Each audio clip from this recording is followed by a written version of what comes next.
নমস্কার বন্ধুরা, আপনারা সবাই কেমন আছেন? আশা করছি সবাই ভালো আছেন। আজ আমাদের ক্লাবে সরস্বতী পূজা অনুষ্ঠিত হচ্ছে। আমাদের পূজা মণ্ডপের কাজ প্রায় সম্পন্ন হয়ে গেছে এবং এই যে দেখুন আমাদের প্রতিমাও আনা হয়ে গেছে। আর আমাদের যে ফল কাটা ছিল সেগুলো প্রায় কাটা সম্পন্ন হয়েছে। তো আর কিছুক্ষণের মধ্যে অঞ্জলি দেওয়া শুরু হবে।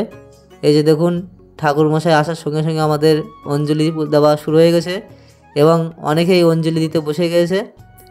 এবং আমাদের যে খিচুড়ি রান্না, সেই খিচুড়ি রান্না হচ্ছে। এই যে দেখুন আমাদের এক দাদা ও কাকা খিচুড়ি রান্না একটু হেল্প করে দিচ্ছে আমাদের এক জেঠু মশাইকে।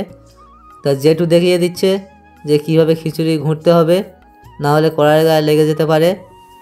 আর দাদা হেল্প করছে যে খিচুড়িটাকে কাটিয়ে অন্য একটা পাত্রে রাখছে। আমাদের এর আগে এক কড়াই খিচুড়ি রান্না হয়ে গেছে এবং এটা লাস্ট কড়াই। তো আমাদের খিচুড়ি দেওয়া চলছে অন্য সাইডে।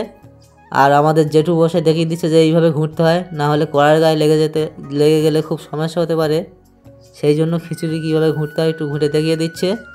আর আমাদের এই ভিডিও ভালো লাগলে অবশ্যই আমাদের চ্যানেলটা সাবস্ক্রাইব করে আমাদের পাশে থাকবে এবং আমাদের ভিডিও ভালো লাগলে অবশ্যই লাইক কমেন্ট করতে ভুলবেন না। বন্ধুরা, দেখা হবে নেক্সট ব্লগে।